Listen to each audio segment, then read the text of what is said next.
வணக்கம். நீங்கள் பார்த்து ரசித்துக் கொண்டிருப்பது உங்கள் பாஸ் டிவி. செய்தி வாசிப்பது உங்கள் பி விஜயன். செய்திகள் தொடர்கிறது. பணி நிரந்தரம் செய்ய வலியுறுத்தி பிஆர்டிசி ஒப்பந்த ஊழியர்கள் தொடர் வேலைநிறுத்த போராட்டத்தை தொடங்கியுள்ளனர்.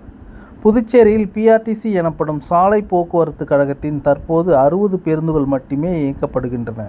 இதில் 40 நிரந்தர ஊழியர்கள், 130 ஒப்பந்த ஊழியர்கள் பணியாற்றி வருகின்றனர்.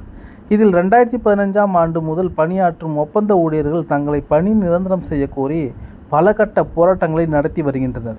இதன் தொடர்ச்சியாக முன்வறிவிப்பு கொடுத்து கடந்த ஏப்ரல் மாதம் வேலைநிறுத்த போராட்டத்தை நடத்தினர்.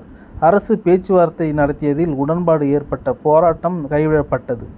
ஆனால் பிஆர்டிசி நிர்வாகம் எந்த நடவடிக்கையும் எடுக்கப்படவில்லை என்பதால் இன்று முதல் வேலைநிறுத்த போராட்டம் துவங்கியுள்ளது. 11 ஆண்டுகளாக பணியாற்றும் ஊழியர்களை பணி நிரந்தரம் செய்ய வேண்டும்.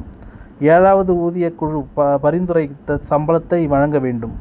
இருப்பினும் சென்னை காரைக்காலுக்கு முன்பதிவு செய்த பயணிகளுக்கான பேருந்துகளை நிறுத்த ஊழியர்களை கொண்டு நிர்வாகம் காலையில் இயங்காது. புதுச்சேரியை பொறுத்தவரை அரசு பேருந்துகளை விட தனியார் பேருந்துகளே அதிகம். தனியார் பேருந்து மற்றும் தமிழக அரசு பேருந்துகள் இயக்கப்படுவதால் பயணிகளுக்கு பெரும் அளவில் பாதிப்பு இல்லை.